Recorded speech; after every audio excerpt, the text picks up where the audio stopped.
What was your effort, done helping others moment? By mofoxx. Bigfatsmelly says, when a good friend of mine that I worked under had cancer and wasn't able to pay some bills, I loaned her $200 just to help. I was only 18 at the time and felt bad because she had kids. It was right around the holidays and I just wanted to help however I could and be a good person in life. She promised to pay me back when she could. Turns out she lied about having cancer, was stealing from the company I worked at, scammed my other co-workers, and would come in after calling out of work for her chemo to make fraudulent returns while I was overseeing the store by myself because of her calling out. Got that bitch fired and got promoted to her position after. Badass_panda says, had a friend years ago who was a bit self-centered, prone to stretching the truth, but he was a nice enough guy with a rough backstory and my friend group liked him, so I cut him a lot of slack. I like to host and I have friends staying over pretty regularly. Back then, I usually had 1 or 2 people spending the night on any given day.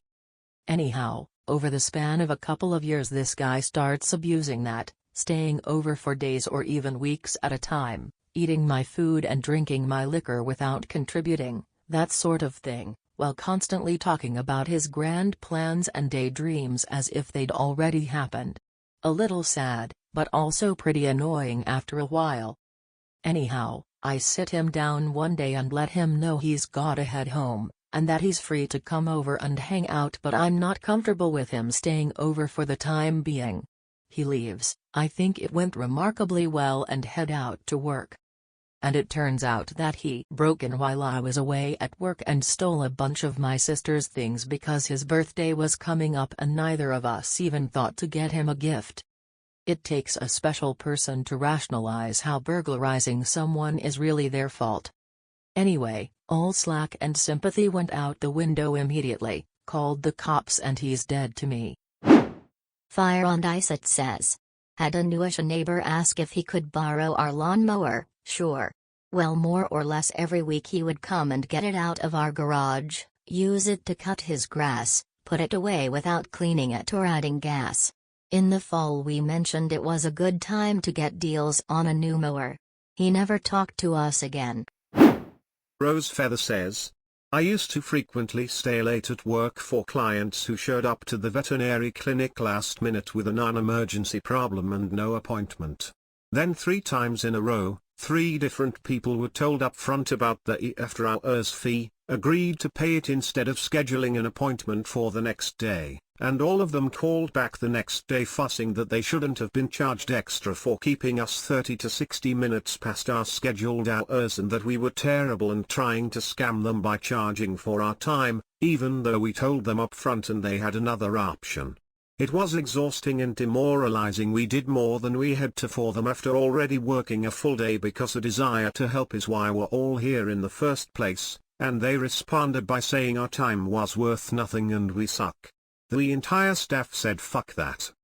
Now, unless it's a literal life and death situation, if we can't fit someone in before closing and they didn't have an appointment, it's a firm no.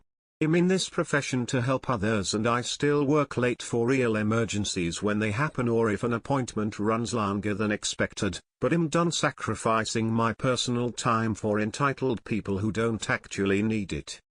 Editor to clarified, the people did pay, but they were calling later to complain about it and demand a refund or say they were cancelling the transaction on their card. Instead of dealing with the headache anymore, we stopped giving non-emergency walk-ins the option of being seen after hours.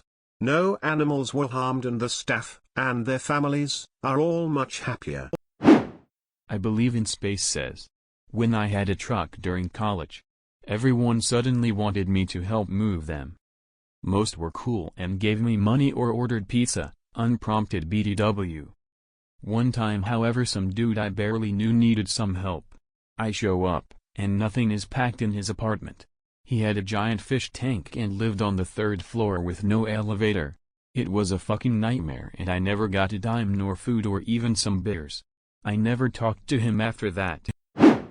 ScammerC says, my mother and her new husband had moved into a new place and invited all the kids over for Christmas. In previous years we would buy a whole turkey dinner from somewhere so no one, me, had to cook, so imagine my surprise when my husband and I walk in. My mother walks out of the kitchen, hands me a spoon and says, "Good, you're finally here," and goes to sit down in the living room. After a quick and awkward conversation, it was determined that my job was to make sure everything currently in progress, or not even started, got to the table on time, while everyone else socialized. Basically, I was the help and should have realized that, so any feelings I had about that were my fault. I was a good cook, and my mother taught me everything, an art, so I owed her. So I did, and not knowing the family dynamics, my new step-siblings were very thankful and appreciative of all my efforts, which caused a meltdown from my mother about how we all should be thanking her. That was the first time I used a phrase that has come in handy for these situations: "I'm so sorry, it will never happen again." And it never did. They weren't happy when they finally realized what that meant. mynameissarah says, "I'm a teacher. A parent of a former student contacted me in an emergency situation, couldn't afford to pay bills, and needed help. She was super helpful to me in my first year teaching, so I asked friends and family to help out and raised her about $2,000. Never again. She has contacted me every few weeks since then, always with a new reason why she needs more money, and when I offer food and clothing resources, she refuses it. It has placed me in such an awkward situation and I regret ever trying to help her out in the first place." KairiZero says, "After working free of charge as a freelance graphics guy to build my portfolio up, and having a client basically make the most minor of adjustments, and constant revisions, 4 posters which should have taken me a day tops really, ended up taking 3 months. And when they wanted poster X4, I wanted money, ghosted. Lesson learned." Hideout78 says, "We were asleep one night with window open. We wake up, see there is a couple walking down the road arguing. The girl is closer than the guy. Next thing we know the girl is banging our door begging to come in. We call police. They get there and couple gone. They tell us that's a common ruse being used in area to get you to open doors so they can rob you." BlorpusDorpus says, "The day I realized that no one wanted to help me in return. Look, it's not about doing something for someone to get something back, and I will always help whoever I can that needs it. But when the same people consistently ask for help or money or what have you, without actually wanting to help you when you need it, or just hang out or be friendly in general, it's a huge red flag." Red_I_Rob says, "We have helped out my sister-in-law a few times with money/bills. Never a lot, $50 here, $100 there. Usually for some bill to avoid services being cut off. I'm usually the more heartfelt one in my marriage, but I ended up being the one to put my foot down. Went over to her apartment once. She had 2 big flat screen TVs, new couch, new fridge, kids on PlayStation or whatever console she got them. It was all rent-a-center stuff, but that was the end for me. I didn't have any of those things myself, not to mention the incredibly bad financial decision those things were with the high interest rate. Part of me felt like I was taking food out of her kids' mouths, but realized that no, her poor decisions was doing that." AjaxkidRN says, "I have neighbors across the road who we extended ourselves to help out because they had young kids and seemed to be struggling. Well, they were really starting to take advantage to the point where we couldn't walk out of our house without them literally yelling for us because they needed a phone, a ladder, money, someone to drive them somewhere, diapers, our Wi-Fi password, our wood, etc. etc. This started happening every day and multiple times a day. It became ridiculous and oppressive. They have since pulled that shit with everyone else on our road, wearing out one generous person after the other. Once you realize people are merely moochers and are content to remain so, that's when you're done." I_liked_waterworld says, "Somebody put one of those free item sites on Facebook that she needed an outdoor playscape thing for her kids who were going crazy during quarantine. My kids are now older, but we had this cool plastic little Tykes fort that was in great shape. Those things are beasts. It had a slide and a little play area. Perfect for the age her kids were. I drive a pickup so even offered to deliver it. She went full r/choosing beggars on me and said she was looking for a more elaborate one with more things to do. Like the giant wooden ones. Good luck, lady. I'm done with you all. Lucifers_ass_ says, me and my GF were leaving a McDonald's and pulling up to the stoplight. There's this homeless old man that we've seen around the area ever since we moved here, and my GF decides, since we've never given anything to this guy and he's always there, we should give him one of our McDoubles. He comes up to the car, says thank you, and walks back to his corner as the light turns green and just tosses it on the road right in front of where we're driving. OutcastTraveller says, this is more specific to the teeny tiny town I used to live in. Used to believe I was valued by the community. Used to actually believe in that community spirit, that soul, if you will. I had seen it and participated in it. When I left my marriage of almost 13 years, there had been about 10 years of domestic violence. I well and truly thought the community would help me out if I needed it and reached out, as I had seen so many other times in the 15 years I had lived there. Nope, got quite the opposite. Nobody believed me. People who I thought were friends disappeared. People who I thought were friends played the, it wasn't really that bad was it? card.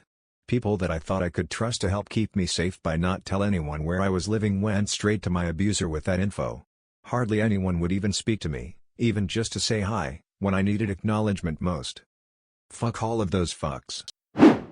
Nick9MK says, when I dropped my rates significantly to help a struggling family with childcare. Blended family needing to find childcare for their emotionally damaged children who had been hospitalized by mum's boyfriend. Both parents worked and my wages were paid through a charity scheme. It was hell. They were utterly useless as people, let alone parents. They took the piss and ended up basically doing nothing with the house or children and ended up owing me nearly $2,000 due to them committing benefit fraud and pocketing what they should have been passing on to me. The final straw was when he asked me to babysit that night as they needed to go out on the lash. It's been stressful whilst telling me they couldn't afford food, let alone pay me. Never again will I fall for a sob story. KarinKiller49 says, when someone just spat some gum on my hand when I tried to help them up, and to this day screw them. Kooky Management 785 says, when I rushed to another state about 2,000 miles away to help my sister because of a medical issue, and for whatever reason she decided to have her neighbor help her instead, without letting me know. It was 3 months ago and she is fine but still has not contacted me. That was the end for me. Envy_Oberlin says, I was 16, only had €10 with me. Homeless lady begging for money, I tell her I won't give her money, went to the local supermarket, bought 2 packs of milk, some bread, some cookies, a bottle of juice and some cooked chicken. Went and gave it to her, with all kindness. 1 hour later I pass by the same street, and everything is on the floor thrown away, not even eaten or open. Retrobread_ says, I was 17 and still in school. The corridors were empty as my teacher sent me out to go do her a job. So I was just walking down the corridor when this girl carrying a bunch of books bumped into me and she dropped the books, like you see in a movie, so I apologized because I wasn't really paying attention and I bend down and get the books for her and hand them to her expecting at least a small thanks. But no. Instead this chick had to say I have a boyfriend, so never ever purposely bump into me just so I can talk to you. You should have walked away. As she begins to turn away I grab her shoulder, which makes her turn around, and I knock the books out of her hand and say now that was on purpose, and I walked away whilst she was stood there speechless. Some of you may think that was messed up, but I don't really regret a single bit of it as she got what she deserved. Worlds_best_coffee says, worked in Baton Rouge for a decade, 1999 to 2009, and would regularly give the homeless I saw around town generously, if I can say that without being a douchebag. In 2008 I was on a run for work and a guy caught me near the Target on Zegan Lane. He had nothing, he was homeless and on top of it had been robbed an hour ago. No worries, empty my wallet for the man, we all need help. Coming out of the shopping complex I see him hiding in the bushes opening a pack of smokes on a laptop while on his iPhone. Then a month later, saw a man I regularly donated to on Government Street. I would catch him on weekends, but this weekend my drop-offs started early, so I saw him as he arrived in downtown BR. I sat behind the TV station waiting for a pickup, and this cat gets out of a new car, changes into dirty clothes and grabs his sign from the trunk and heads off to his corner. I have given food and connected people with charities, but I have not given a penny to a beggar since then. Lekes54 says, I was in school. No one was paying attention to what I was saying. I just did my work silently, turned it in, and watched as the rest of my table group went up in flames. Throwaway 901284241 says, last 2 times I've helped push someone out of mud/snow in the winter, they've slammed the gas pedal down, coated me in mud, and as soon as they were free of the mud just kept driving without so much as a thank you. I've stopped helping people stuck in the mud/snow. Edit, since people keep saying how it could be okay, here is my examples. In my particular situations we're talking about being stuck in like 2 inches of snow/muck on the shoulder in an empty area. Both times the road was clear 10 from where they managed to get a wheel stuck. This was a spot people would get stuck turning around. So really no excuse other than they were dicks. I can understand the side of a busy highway or something like that. Mine was definitely not that case though. Shishi432234 says, had a new manager come into my former place of employment. Immediately this new manager starts firing people for bullshit reasons and hiring people from her old job to replace them. The walls in that place talked, and few noticed the janitor, so when I heard rumors of the next heads on the chopping block, one of which was mine, I decided to be nice and help out the other 2. I considered them good friends, and it was the least I could do, right? I warn one, and he takes it seriously and begins looking for another job, so when the pink slip arrived, he landed on his feet running. The other promptly goes squealing to the manager in question, who uses that as an excuse to fire me, and then fires the person that had squealed. All 3 jobs were quickly filled by her old friends from her previous job. I've refused to lift a finger to help a coworker out since. I've had advanced warnings of firing and disciplinary hearings and various other juicy gossip. People for some reason think I hear with my eyes and assume that they can talk in front of me and I won't notice. I'm going blind, people, not deaf, but I've kept it all to myself. Fuck 'em. Coolidge_fan says, I used to counsel juvenile delinquents from poor backgrounds. After spending a day of getting cussed out for my efforts, I applied for law school. If I'm going to argue all day, I might as well get paid. I spent 5 years working with the poor, and I think that's the only time I actually helped move anyone out of poverty. LifeIsSweetSoAmI says, was donating baby/toddler clothes to a mom in need through one of those Facebook donating pages. She didn't have a car, I did, so I drove 30 minutes away to deliver the stuff all for free. Got in a bad accident less than 5 blocks from her house. So I texted her to see if she could come get what she was able to because my car was totaled. She wouldn't walk the 4 blocks, then reported me to the group and got me kicked out for not following through. I ended up with a fractured sternum. Yeah, fuck that shit, never again. Some grady one says, not me but my parents. My cousin moved in with us for 2 years when I was a kid. She's 18 years older than me. She ended up being a drug addict that smoked in the house, stole money, couldn't hold down a job, and mercilessly picked on my sister and I until the day she got kicked out. That was almost 30 years ago. To this day my parents refuse to let anyone move in because they just need a place to stay until they're back on their feet. Stannis2 says, I had a live-on-site summer job where I became good friends with this hippie couple in their later 20s.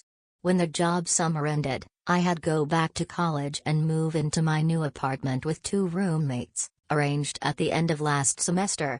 The couple needed a place to stay and I let them crash for a couple days. 2 months later I was the asshole that had pissed off my roommates and had to toss the hippies. Too bad, we were really good friends and the overstaying their welcome had really spoiled it.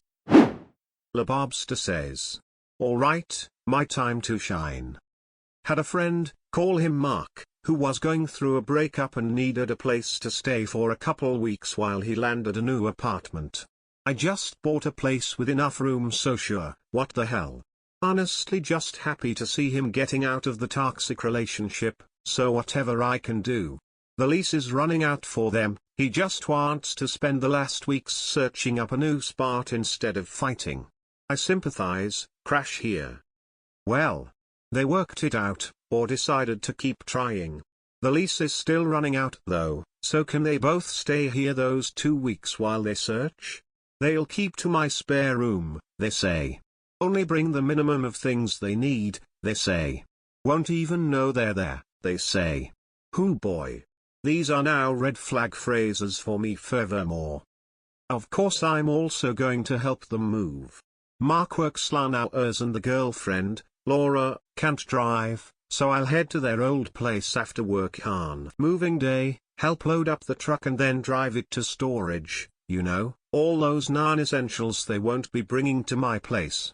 Mark will get home by the time I'm back, movers will show up for the heaviest stuff, we'll get them into my place and it's a done deal. Holy shit, I was so naive. I get there on time. Laura is just getting out of a lawn bath, because she really wanted to soak up the apartment on her last day there. Nothing is packed. She's puttering around in a robe, lazily and haphazardly tossing things into boxes at random. The clock is ticking on the movers, the truck rental, and the hours at the storage place. So what can I do but help get shit into boxes? Laura directs me on generally where said shit goes. It's not until Mark gets home that I realize how badly this is going. Remember all the stuff that's supposed to be going into storage and not my home? It's boxed up with the essentials, the stuff going to my home. So now 90% of their stuff has to come with, and they'll sort it out into storage ASAP. Just like 2 weeks. This is a phrase that actually stands for whenever. Hours of moving later, I got them started getting things inside my place and left to meet an out-of-town friend. Had anything been done according to plan, we would have been done by that time anyway, and this was already an abuse of my generous nature, so I wasn't going to skip this social occasion. I found out later they were moving in until 3 a.m. Fast forward. My friend staying for 2 weeks has turned into my friend, his abusive girlfriend, and their dog staying for 3 weeks. Then 4. With no apparent end in sight, because they're applying for certain kinds of housing and the approvals keep falling through. Fed up, I finally said as politely as possible, here is your move-out date. If you're not approved the week before this, figure out plan B because I need my house. Well, the week of reckoning finally arrives, and Laura tells me they're waiting on final approval, and that she could finally get in the last of the paperwork, now that I had brought her some envelopes from my office to send in the forms with, and that it should be resolved in 2 more weeks. 2 more weeks. So I said, bummer, where you going to live for the week in between? She did not take this well. Pouted, waited to get Mark alone to tell him how offended she was, and instruct him to tell me to apologize to her. Which I laughed at and refused. She then started a text-based tirade against me for throwing them out, being a shitty friend, sorry we needed help, woe is me, etc. etc. This spun up into a full narcissist meltdown over a few hours and crossed more lines than I care to remember as she accused me of being every kind of shitty character you can name. They moved out the next day and I changed the locks that night. Moved in with her dad for the interim, which it turns out was an option all along, just not as cushy for Laura's ego as squatting at mine. Sometime in week 5 we all agreed that with this dragging on as long as it did, I needed some rent from them for the 2nd month. Never saw a dime. When they broke up for good a couple months after, Mark had the balls to call me up, try to insist on a face-to-face meeting to brainstorm places for him to stay. Fuck no, Mark. You're hundreds of dollars and at least one apology in the hole already, and I can trust you not to wedge into my house long term anyway. Last time I'll ever have roommates. Last time I'll ignore my gut feeling to be generous to a fault, too. Edit, hey, thanks for the silver, friend. It's all worthwhile now. Dadas_cat_spot says, I'm a nice person, I look after people. Colleague is sick?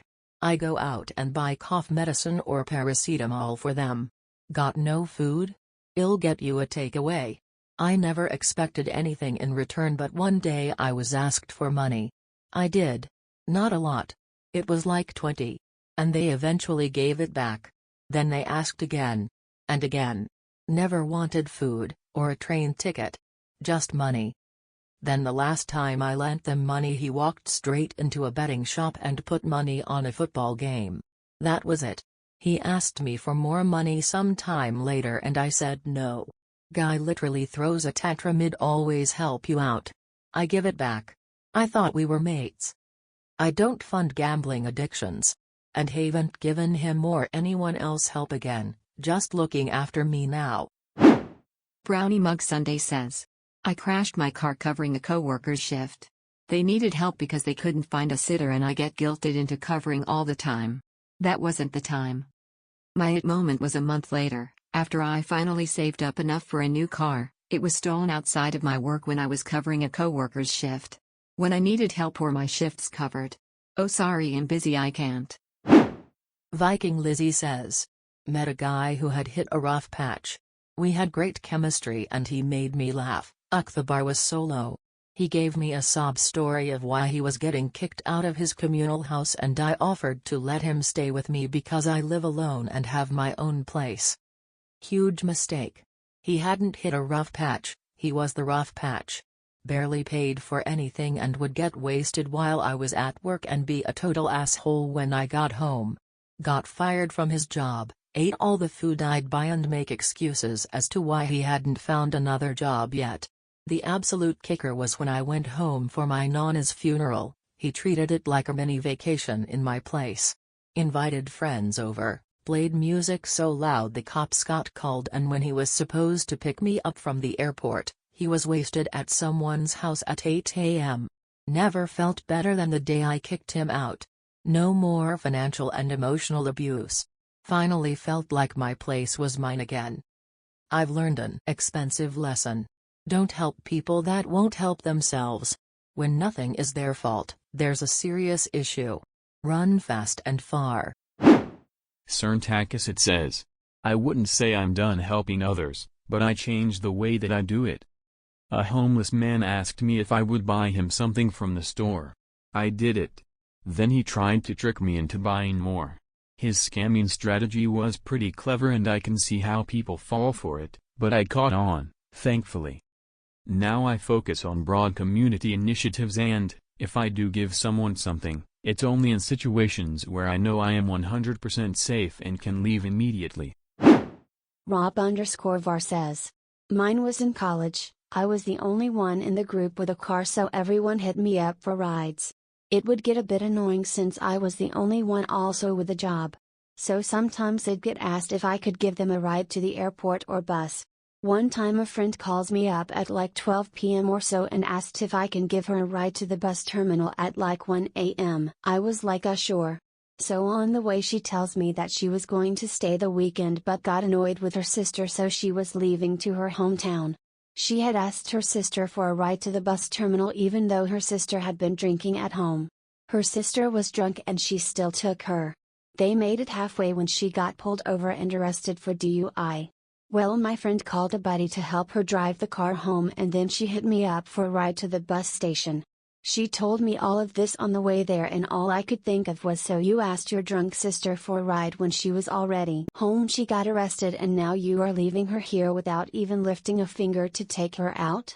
Long story short, I bailed out the sister. I told myself after that no one would have done that for me. They would have left me there, so I stopped giving people rides and slowly but surely my number of friends decreased drastically. bigfishcherrycoke says, I was working at a fast food place when I was a student. I usually did overtime to help everyone clean up and close the restaurant until about 1 a.m. because we were so understaffed. I guess people got used to me staying late because one night when I was supposed to finish at 11, I overheard some of my colleagues, the stereotypical mean girls, say how bad the clients had cluttered everything tonight and how it was going to be a mess to clean up. Then they say, but hey, me is gonna stay late tonight again, let's leave it to her, she always does the cleaning anyways, followed by laughing and some bitching about me. That night I clocked out at 11 after doing all of my tasks at the counter and left. The girls stared at me in shock, and when I was outside I saw one of them standing in the middle of the restaurant with her hand on her forehead, looking at the mess she would have to clean before going home.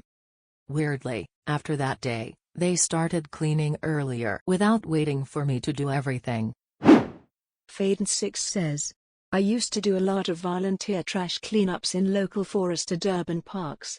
We had plastic grabbers and basic gardening gloves provided, but sometimes you had to kick it or dig on trash that got lodged in rocks or dirt over time.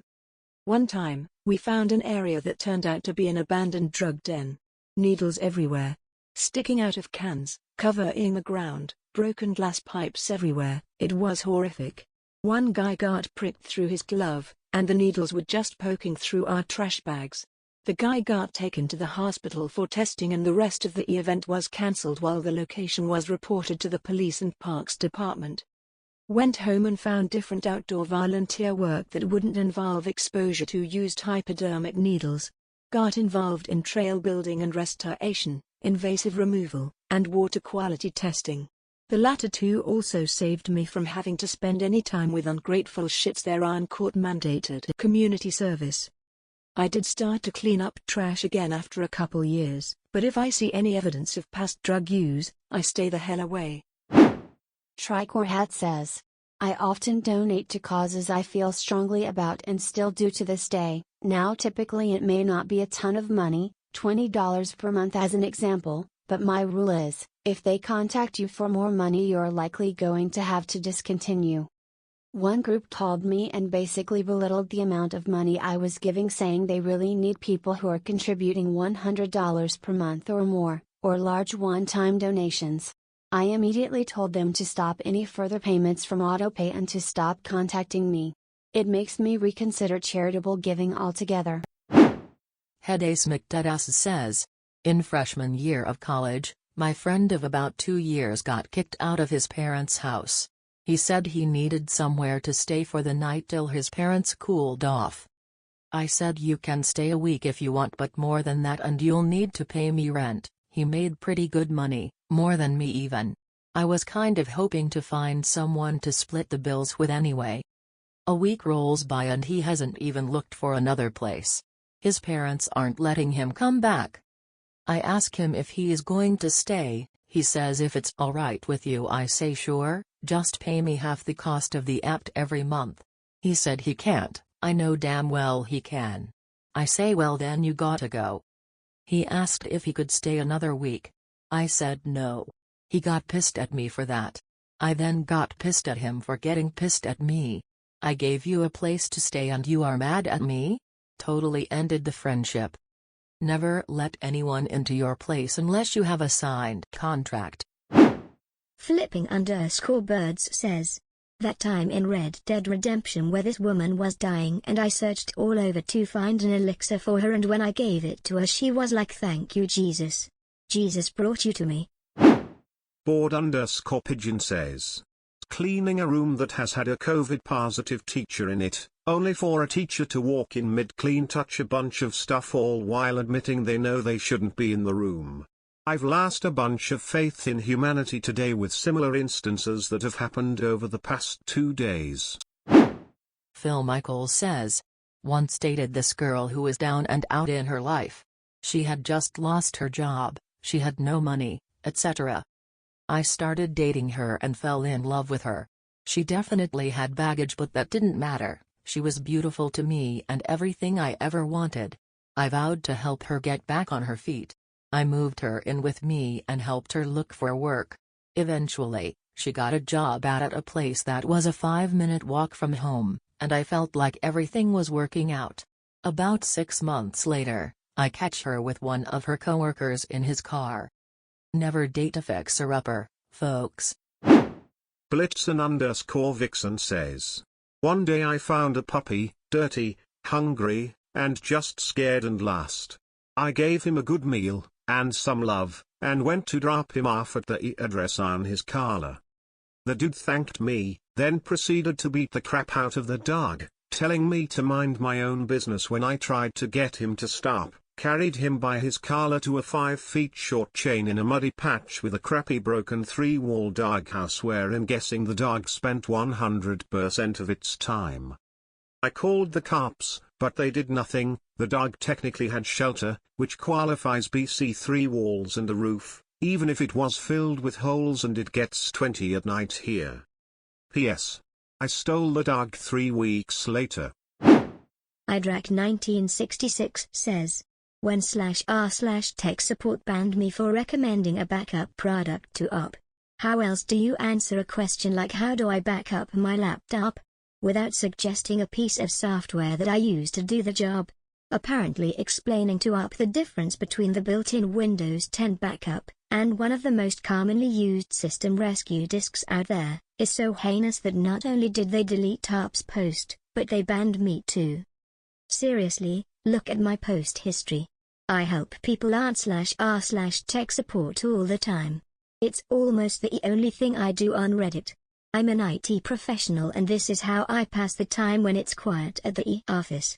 I have written hundreds of pages of write-ups and explanation over there. I've gotten awards from their users.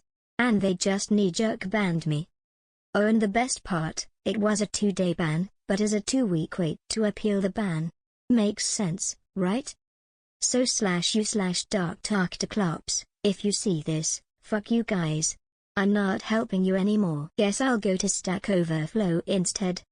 Edit. Cuddly Chops wasn't the mod who banned me, he just has a pinned post on /r/tech support. I have never been banned from a sub before and the list of mods is hidden on that sub, so I didn't read properly and I made assumptions. Sorry. Fastermouse says, I was pretty down on my luck. Quit my job and started touring in a band. Just getting started, so money wasn't great. One night a 50-ish-year-old dude stops me at the entrance to the grocery store. I had enough for a cheap 6-pack, toilet paper, and cat food. He gives me a story about how he's stranded overnight and just needed some food before he could get back on the road. So I go in and figure out how to get the guy some dinner. Some chicken gingers, macaroni salad, and some dinner rolls. Skip my beer, get cat food, and TP. Take the guy his food. Go to my van and start digging for change. If I can't get beer, I'll at least get a candy bar. Go back in and the fucker is buying a 12 of Keystone. I raised hell at him. Just berated the guy out the door, making sure everyone knew why. Fuck you, man. 13 Bill says, a friend bought a car and I thought it'd be nice and help her out by fixing it for a lower rate than any of the local shops. Next thing I knew, she was trying to get me to rebuild the car. I was done at that point. Jimothy Sanchez 96 says, I was walking to a concert in downtown Chicago in late November. This happened on North Dearborn, right in the Loop. If you've never been to Chicago, it's one of the nicer parts of downtown. It was a cold night, so I was walking with both hands in my pockets and a cig in my mouth. I was approached by a younger dude, who didn't appear to be homeless immediately as he was dressed semi-decently and didn't reek or anything. He asked me if he could bum a cig. I was in a good mood going to the concert, so I said sure and gave him one, along with my lighter. He handed me my lighter back and I expected he would keep walking on, but he matched pace with me and asked how I was doing. I told him fine and asked how he was doing. He said he's just trying to make it out here. I thought here we go. He asked me for money because he said he hadn't eaten all day. Now I had about 200 in cash on me, mostly in 20s. I had maybe a couple smaller bills, so it's not like I couldn't give him money. But I didn't want to pull out a wad of any size in front of a guy I don't know on the street, and people can judge me or whatever, but I'm not in the habit of giving money to homeless people, but I always try to treat them with respect and dignity. I politely told him, sorry man, I don't have any cash. He got kind of angry at that point, and launched into a guilt-drippy tirade for the next half block or so about how nobody has any compassion anymore and sometimes people just need a little help. I didn't say anything in response. Truth be told, I started to feel kind of bad for him. What he said is pretty true. A lot of people aren't willing to help other people and sometimes people really just are down on their luck. I was second-guessing my decision to turn him down until we reached the next intersection. I was going straight and he cut to the right. I had to stop for the crosswalk, and I watched him get not 5 steps away from me before he took the cigarette I gave him that he'd barely sucked on because he was too busy yelling at me, out of his mouth, and threw it on the ground. He then proceeded to walk right up to another dude and start talking to him. Maybe I didn't help him much per se, but if he was as down on his luck as he wanted me to believe, he would have been burning the filter on that thing before giving it up. I instantly felt vindicated. noitsM says, I once had to make an HTML website for a school project in high school.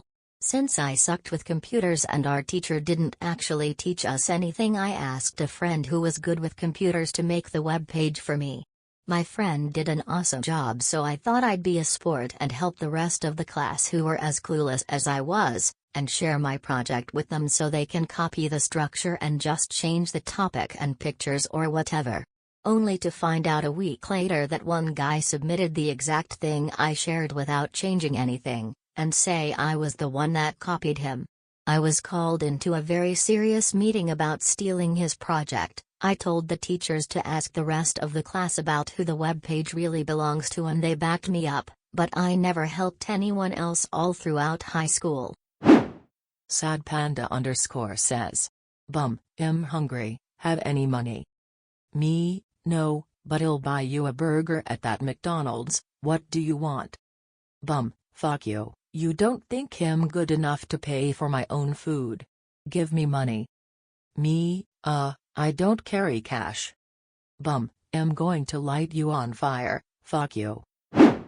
dreamingcow says, the moment when I was in the age range of 10 to 14 years old and witnessed firsthand how many acquaintances of my parents would take advantage of their warm hospitality and generosity. It made me sick to my stomach when they wouldn't return the favor, not even once, despite the fact that my parents have assisted these people in many situations before. From that moment onward, I realized nobody should stand on ceremony. Give and take has lost its meaning, unfortunately. Cthulhu Gamer 2 says, not as serious as other answers. Mom yelling at me for not helping.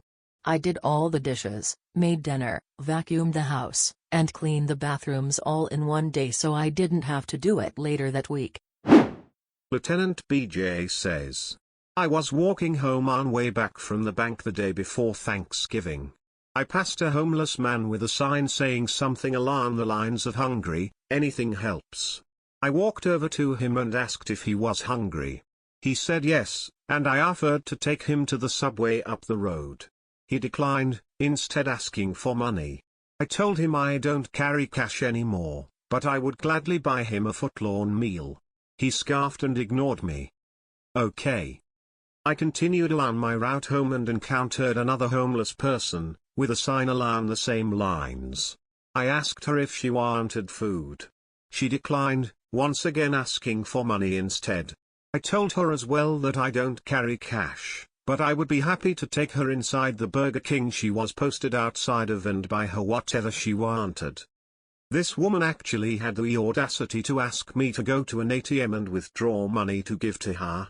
I politely told her that I wasn't going to do that, and she became visibly upset, too, which I just walked away. I'm not going to stop helping when and where I can, but it really put a damper on my optimism. crinnaursa says, PTA is a beast that will just suck the life out of you. Spree Podcast_ says, I used to be the organizer of my friendship group. It was often like herding cats. One day we went to a convention, for which I had made all the arrangements and distributed all the info. We split to go to 2 different panels, me on my own to one and everyone else to another. We arranged a time and a place to meet afterwards. When the panel ended, I went to the meeting spot and waited. And waited. And waited. Over 45 minutes. No one responded to calls or texts. Finally, one of the group rocked up, a full hour after we'd agreed.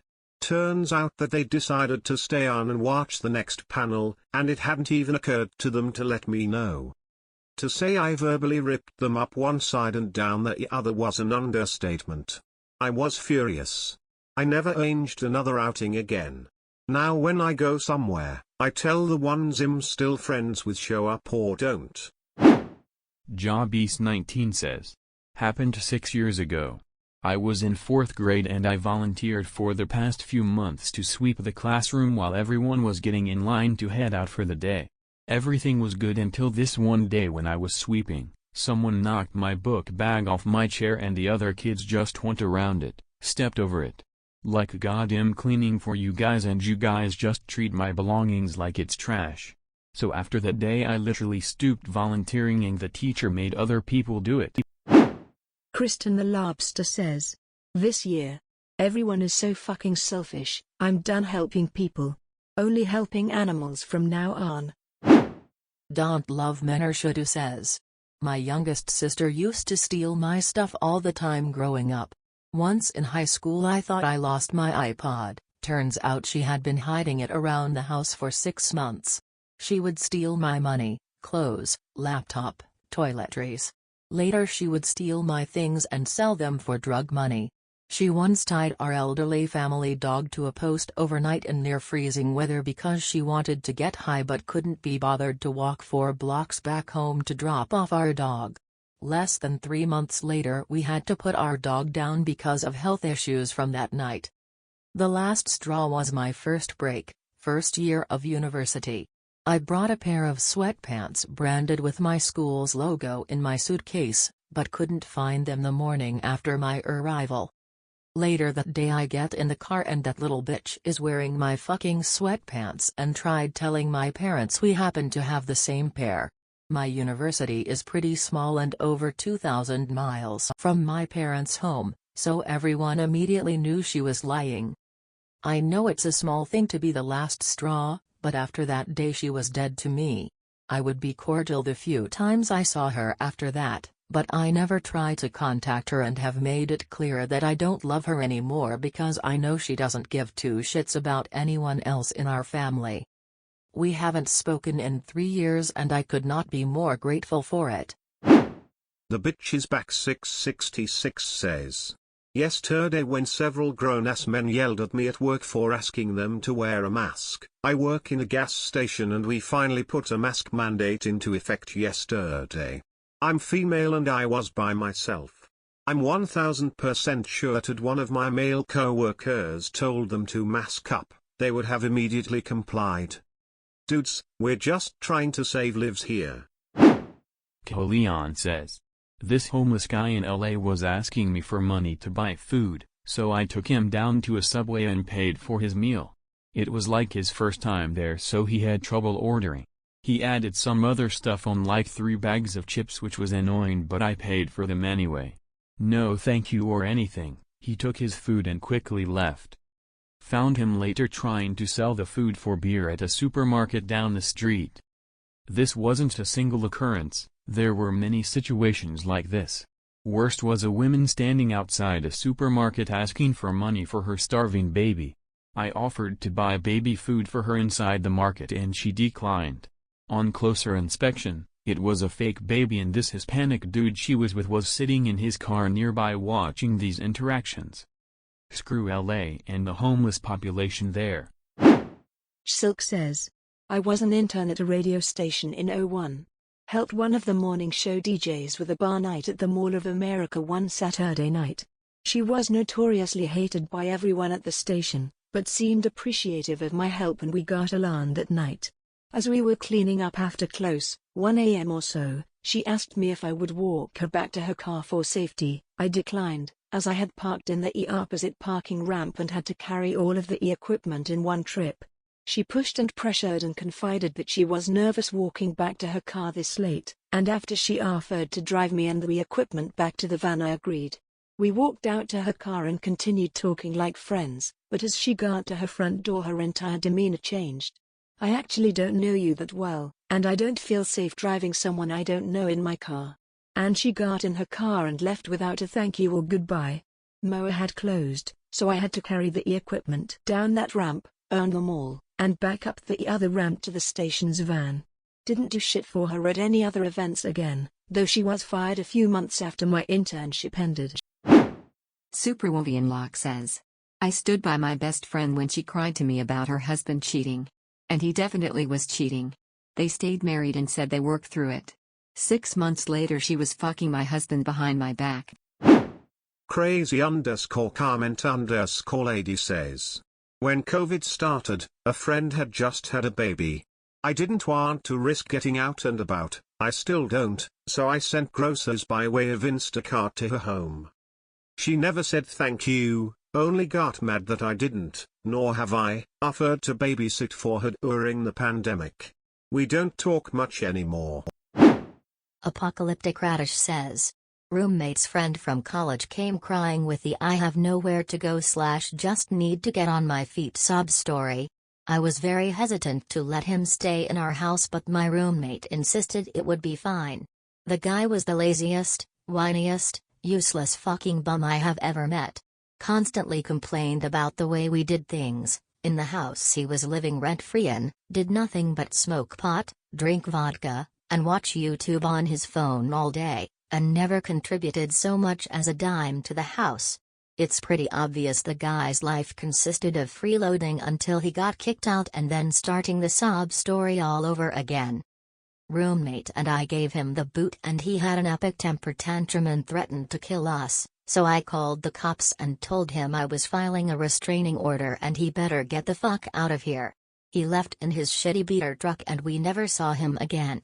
Anytime I've heard I just need somewhere to get on my feet, I'm extremely hesitant, and this loser did nothing to dissuade that.